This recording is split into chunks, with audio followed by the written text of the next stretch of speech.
வணக்கம் நண்பர்களே, நான் உங்கள் ஏஞ்சல். இன்றைக்கி வந்து நம்ம டெய்லி கிச்சன் ரெசிபி தான் பார்ப்போம். இன்றைக்கி வந்து எங்கள் வீட்டில் வளர்க்குற லவ் பேர்ட்ஸ் பற்றி நான் ஒரு வீடியோ போட்டிருக்கேன். இந்த லவ் பேர்ட்ஸ் ஃபுல்லாகவே நாங்கள் இந்த இதில் தான் வச்சுருக்கிறோம். ஃபஸ்ட்டு இதுக்காகவே இந்த மாதிரி நெட்லாம் கட்டி நாங்கள் ரெடி பண்ணுவோம். இந்த இதில் பானை வந்து நம்ம அங்கங்கே கட்டி வைக்கணும். இது அப்போ தான் இது வந்து முட்டை வச்சு அடை காக்கிறதுக்கு இதுக்கு யூஸ்ஃபுல்லாக இருக்கும். இந்த பானையை வந்து நம்ம எப்போவுமே மூடி வைக்கணும். அப்போ தான் அது உள்ளே போய் நல்லா உட்காரும். அப்போ தான் இந்த ஹீட் ப்ரொடியூஸ் ஆகி நம்மளுக்கு குஞ்சு பொரிக்கிறதுக்கு நல்லா ஈஸியாக இருக்கும்.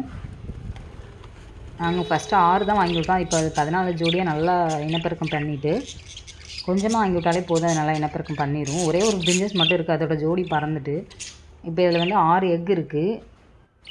இது போய் அடகாத்து குஞ்சு பிறக்கும். இந்த மாதிரி எல்லா பானையிலையுமே 2, 4, 6 அந்த மாதிரி இருக்குது. ஒன்று உள்ளே உட்காந்துருக்கு. இதோட சவுண்ட் வந்து கேட்குறதுக்கே அவ்வளோ நல்லாயிருக்கும். நம்ம எவ்வளோ டென்ஷனில் இருந்தாலும் இதை பார்க்கும்போது மைண்ட் அப்படியே நல்லா ரிலாக்ஸ் ஆகிரும் நம்மளுக்கு. இது வந்து தினை, அதுக்காக நம்ம தினை வச்சுருக்குறோம். குருவி தினைன்னு கேட்டால் கடையில் கிடைக்கும். நம்ம இதுக்கு வைக்கக்கூடிய உணவுப் பொருளே இந்த தினை மட்டும்தான். தண்ணி வைப்போம். தண்ணி வந்து க்ளீன் பண்ணி டெய்லியுமே அந்த தண்ணியை நல்லா க்ளீன் பண்ணிட்டு திரும்ப வைக்கணும். நம்ம பாக்ஸை நல்லா க்ளீன் பண்ணிட்டு தண்ணி ஊற்றி அதில் வைக்கணும்.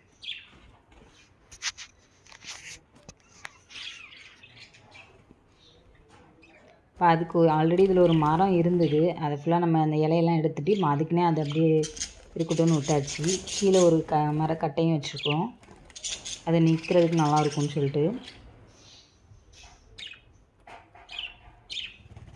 இதில் பெயிண்ட் அடிக்கலான்னு பிளான் பண்ணோம். ஆனால் பெயிண்ட் அடித்தா குருவி வந்து அதை சாப்பிடும், அதுக்கு அது பாய்சன் ஆயிரும்ன்றனால நாங்கள் எதுவுமே பண்ணல.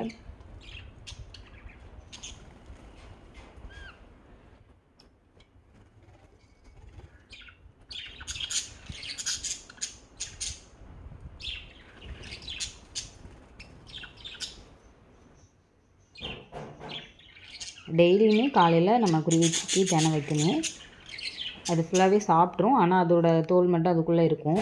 ஸோ நம்ம இருக்குது அப்படின்னு நினச்சிடக்கூடாது. அதை ஃபுல்லாக நம்ம தட்டி க்ளீன் பண்ணிட்டு அதுக்கப்புறமா நம்ம திரும்ப தினை வச்சுக்கணும். டெய்லி காலையில் தினை வைக்கணும், தண்ணியை க்ளீன் பண்ணி வைக்கணும். அவ்வளோதான் நம்ம பண்ணக்கூடிய வேலையே. மற்றபடி இதை வளர்க்குறதுல எந்த ஒரு ப்ராப்ளமுமே இல்லை.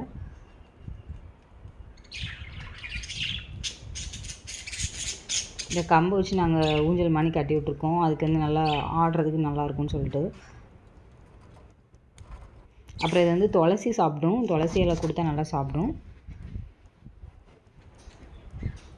துளசி இலை, கருவேப்பிலை, கீரை மட்டும் நாங்கள் கொடுப்போம். ஏன்னா எல்லாத்த விடையுமே துளசி இலையை வந்து நல்லா விரும்பி சாப்பிடும்.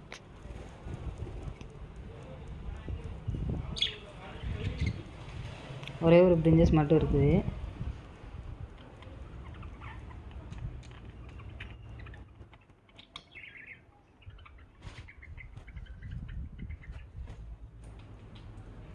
இந்த வீடியோ உங்களுக்கு பிடிச்சிருந்துச்சுன்னா லைக் பண்ணுங்கள், கமெண்ட் பண்ணுங்கள், ஷேர் பண்ணுங்கள் ஃப்ரெண்ட்ஸ். தேங்க்யூ.